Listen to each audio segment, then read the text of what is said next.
Mundur lagi dong, Pak Iwa, mundur. Karena kalau kedengaran Oh, siap.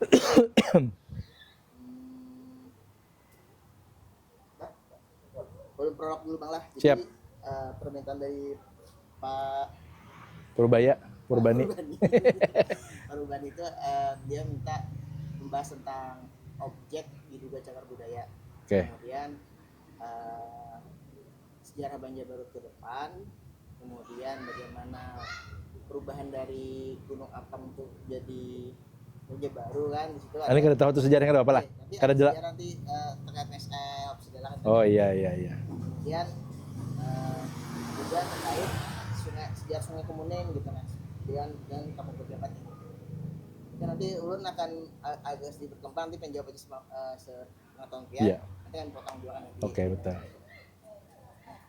Kalau dari pertanyaan dikirim ada ini kan terkait objek cagar budaya. Ya. Jadi kemarin itu Ini mulai sudah.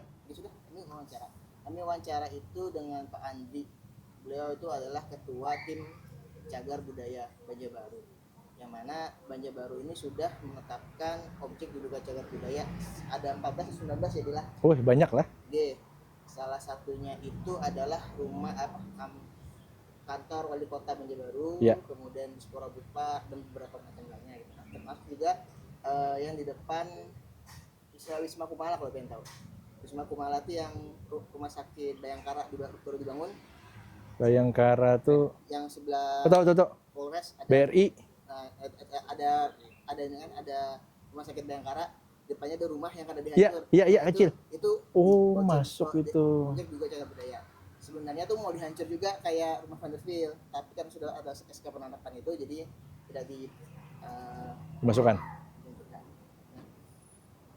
Kalau menurut kalian sejauh mana kebijakan daerah ini mendukung perlindungan sejarah di tengah pesatnya pembangunan kota saat ini?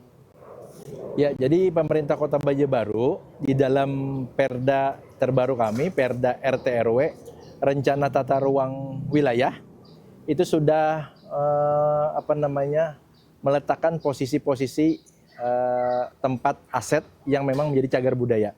Sehingga dalam Perda RT RW tersebut di Rencana Tata Ruang Perda nomor 4 tahun 2024 itu sudah kami upayakan untuk melindungi aset-aset berharga yang merupakan cagar budaya yang perlu kita lindungi keberadaannya.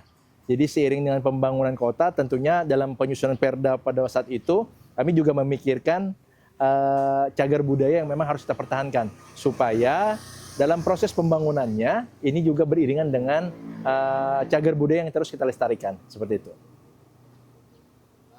Kalau sejauh ini yang kalian ketahui ada nggak yang objek juga cagar budaya yang ada di Banjarbaru? Ya banyak ya cagar budaya yang ada di Banjarbaru seperti Balai Kota Banjarbaru, beberapa bangunan-bangunan lainnya, MESL dan lain sebagainya. Nah ini harus kita lestarikan. Kita jaga keberadaannya, walaupun kemarin sempat terjadi ya perobohan rumah Vanderbilt, tapi itu menjadi catatan kita, sehingga ke depannya beberapa bangunan-bangunan yang merupakan aset dari cagar budaya yang menjadi sejarah dari berdirinya Kota Banjarbaru harus kita pertahankan. Memang saat ini Banjarbaru belum memiliki perda terkait dengan cagar budaya, tapi ke depannya kami akan mendorong agar ada perda yang melindungi cagar budaya yang ada di Kota Banjarbaru, sehingga itu menjadi aset sejarah untuk Kota Banjarbaru. Karena kalau kita bicara sejarah, ini bisa menjadi potensi wisata sejarah yang kemudian kita bisa kolaborasikan dengan pertumbuhan UMKM, dengan perkembangan ekonomi yang ada di Kota Banjarbaru. Kalau begitu, objek wisata cagar budaya itu apakah akan menunjang wisata di Banjarbaru? Ya, sangat menunjang karena keberadaan cagar budaya tersebut, bangunan-bangunan sejarah yang merupakan di balik terbangunnya Kota Banjarbaru ini menjadi perhatian bagi para wisatawan.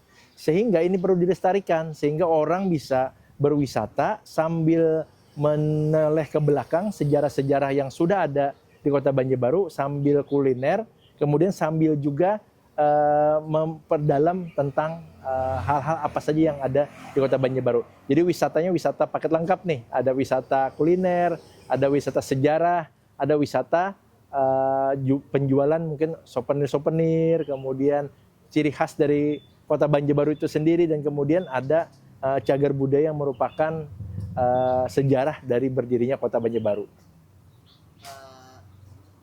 Kan tadi ada menyebutkan MSL. Nah, gimana, ada nggak sih? Tadi ada menyebutkan akan ada mendorong adanya perda Cagar budaya.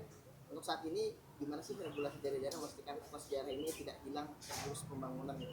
Ya, sampai sejauh ini pemerintah sudah menetapkan beberapa bangunan sebagai cagar budaya. Nah, untuk memperkuat tersebut, legasinya kita harus mengupayakan dalam bentuk peraturan daerah. Sehingga kami akan mendorong pemerintah kota maupun kami di DPRD sebagai pemangku kepentingan, di mana salah satu fungsi kami adalah fungsi legislasi untuk menaungi semua itu, melindungi aset-aset milik daerah yang merupakan bagian dari sejarah berdirinya Kota Banjarbaru. Ini harus kita tuangkan dalam suatu regulasi yang melindungi semua cagar budaya, sehingga kita tidak menutup cepatnya pembangunan, tapi tidak juga merobohkan bangunan-bangunan yang bernilai sejarah. Karena ini menjadi bagian yang sangat penting dalam sebuah kemajuan kota, seperti itu. Kan Banjarbaru itu kan awal dibangun Vanderbilt dengan Banjarbaru 1, 2, 3, 4, Ya. di mana pusatnya itu berada di Gunung Apam. Kemudian di situ ada pembangunan yang sangat masif. Kemarin tuh ketika berbicara dengan Pak Akbar, beliau itu dosen di arsitek di ULM, beliau mengatakan bahwasanya pembangunan itu memang bagus di awal, tapi ketika pembangunan berikutnya itu tidak bagus, sehingga yang awalnya yang Sungai Kemuning ini yang jadi pemukiman yang tidak tidak terstruktur, tidak dibangun dengan baik oleh pemerintah. Melihat perubahan Kemuning saat ini, Sungai Kemuning dari zaman sebelumnya sampai sekarang itu bagaimana? Ya, Sungai Kemuning merupakan salah satu sungai yang ada di Kota Banjarbaru dengan segala sejarah panjangnya. Dan kemudian seiring perkembangan zaman, banyak orang bertempat tinggal akhirnya di bantaran Sungai Kemuning. Nah, ini menjadi PR yang sangat berat oleh pemerintah kota. Bagaimana sekarang ketika sudah banyaknya pemukiman itu menata kawasan tersebut. Nah, kita bisa lihat ketika kawasan Sungai Kemuning tersebut bisa ditata dengan baik, itu salah satu potensi untuk menciptakan pertumbuhan ekonomi yang baru. Bagaimana kita bisa membangun UMKM baru, membangun kawasan kuliner yang kemudian orang nikmati seiring dengan adanya Sungai Kemuning yang mengalir di kawasan tersebut. Nah, oleh karenanya ya perlu direvitalisasi ulang terkait dengan kawasan Kemuning ini, Sungai Kemuning ini, bagaimana ke depan ini juga menjadi aset yang sangat berharga yang dimiliki oleh Kota Banjarbaru, dan kemudian menciptakan pertumbuhan ekonomi yang baru dan melahirkan UMKM yang bisa menopang ekonomi di warga sekitar. Dari zaman sebelumnya nih Bang, apakah ada perubahan Sungai Kemuning dari mungkin sebelumnya belum disiring, sekarang disiring, apakah ada perubahan besar dari awal? Ya, alhamdulillah perubahan tersebut dimulai ketika kepemimpinan almarhum Pak Nasmi ya. Bagaimana Sungai Kemuning ini warga di sekitar disulap menjadi kampung pelangi dengan segala keterbatasan, dengan dicat sedemikian rupa, warna-warni, sehingga waktu itu sempat menggeliat ramai sekali Sungai Kemuning. Tapi seiring berjalannya waktu juga ternyata ada banyak sekali tantangan dan hambatan. Nah, inilah yang menjadi PR kita bersama, bagaimana ketika sudah kita sulap Sungai Kemuning itu menjadi suatu kawasan yang menjadi menarik, kawasan kampung edukasi, kampung tematik. Nah, ini harus kita pertahankan. Dan kita mempertahankannya itu beberapa tahun ke belakang terasa sangat turun signifikan, sehingga perlu direvitalisasi ulang, kemudian dibangkitkan semangat masyarakat, kehadiran dan partisipasi masyarakat dalam membangun wisata Sungai Kemuning ini harus kembali digiatkan seperti itu. Kan di Sungai Kemuning ini ada beberapa objek wisata. Salah satunya Kampung Pelangi, kemudian ada wisata Menara Pandang, Bang, itu. Kemudian saat ini berkembang UMKM Betul. lumayan banyak. Ya. Salah satunya mungkin kalau yang di belakang, kalau di Gunung Paikat itu ada setiap malam minggu mereka organisasikan. Yeah. Kemudian di seberangnya di Kelurahan Kemuningnya ada warung kopi Betul. Sirkem. Nah, menurut kan sejauh mana revitalisasi Sungai Kemuning ini mengubah perekonomian yang ada di sekitar situ? Ya, tentunya dalam suatu kawasan pariwisata, peran pemerintah sangat memiliki andil yang sangat besar. Bagaimana infrastruktur penunjang pariwisata tersebut bisa kita selesaikan segala permasalahannya. Ada siring-siring yang retak, kemudian ada bantaran sungai yang memang perlu perbaikan, ada jalan-jalan yang sudah mulai tidak bisa dilewati. Nah, ini harus kita perbaiki kembali sehingga kawasan tersebut di seputaran sekitar Sungai Kemuning itu menjadi tempat yang banyak dikunjungi oleh masyarakat. Orang bisa berolahraga, bisa ada jogging track untuk memutari Sungai Kemuning, bisa bersepeda. Kemudian orang malam hari bisa nongkrong di kafe-kafe kayak Sirkem, kemudian kafe-kafe kecil lainnya, atau tumbuh UMKM-UMKM baru yang bisa menunjang ekonomi warga sekitar. Misalnya jualan pentol, jualan jus, jualan buah, jualan pencok dan sebagainya. Nah, ini harus disupport oleh pemerintah dan kemudian dihadirkan semangat ekonomi ini kepada warga sekitar. Sehingga kawasan tersebut harus kita hidupkan kembali agar potensi yang sudah kita miliki ini bisa kita optimalkan. Selain kampung tematik, kampung pelangi, kampung tematik, kampung pelangi, saat ini kampung tematik yang berkembang di Banjarbaru masih bertahan di Banjarbaru apa sih? Ya dulu sempat banyak ada beberapa kampung tematik yang ada di Kota Banjarbaru dan alhamdulillah ada yang masih bertahan, ada yang sudah mati, kemudian ada yang matinya tak mau tapi hidup juga tak bisa gitu. Nah, oleh karena itu perlu diinventarisir kembali oleh pemerintah kota untuk kembali menghidupkan kampung-kampung wisata tersebut. Kita sudah memiliki Perda Kampung Wisata sehingga secara regulasi sudah ada, tinggal bagaimana kampung-kampung tersebut bisa terus tumbuh dan berkembang. Contoh yang sudah masih berkembang adalah Kampung Pejabat. Walaupun jumlahnya minim, tapi ini masih terus dikunjungi oleh banyak orang. Orang ketika membeli jamu gendong ataupun jamu olahan, ini alhamdulillah masih berkunjung ke sini. Atau ketika menikmati suasana di Kampung Pejabat ini dengan segala keunikannya, orang masih berfoto, berselfie dan lain sebagainya. Ini juga menjadi daya tarik tersendiri.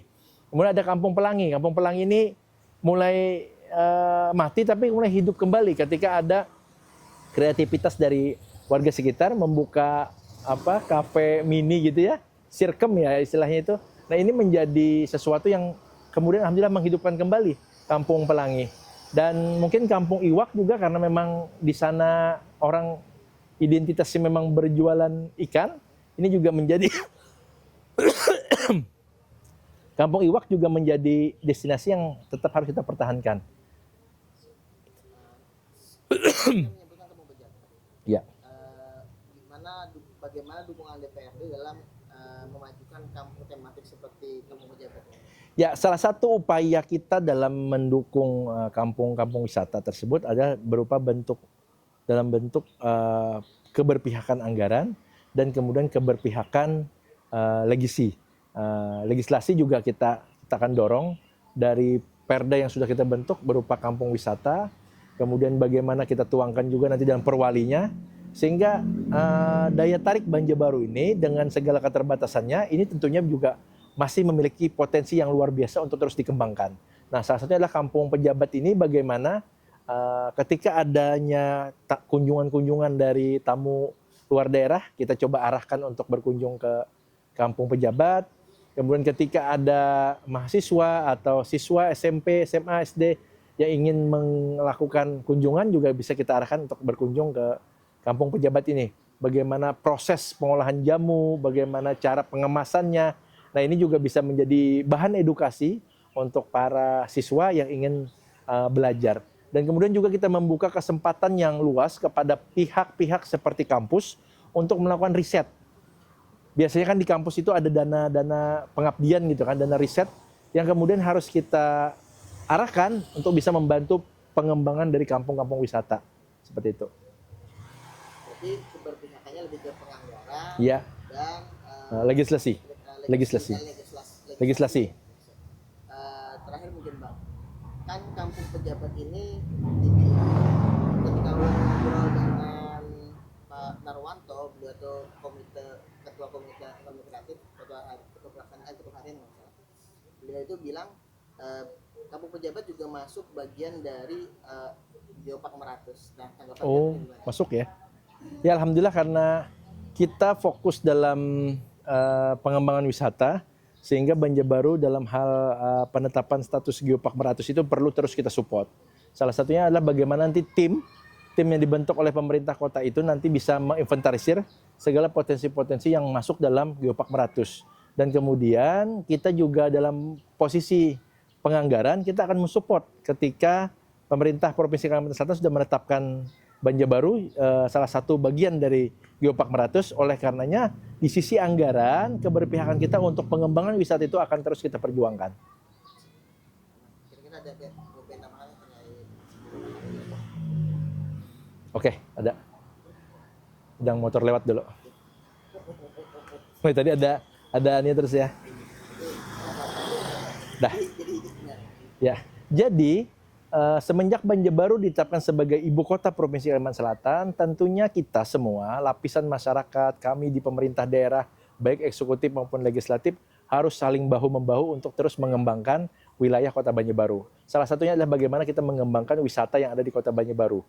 Memang kita mengakui bahwa kita memiliki sangat keterbatasan, tetapi itu tidak menjadi membuat kita semakin kendur semangatnya.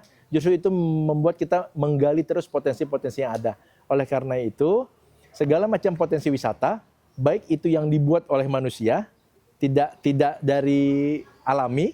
Nah, ini harus kita terus maksimalkan untuk bisa menjadi sumber pendapatan untuk masyarakat Kota Banjarbaru maupun sumber pendapatan untuk pemerintah Kota Banjarbaru. Oleh karenanya, orang boleh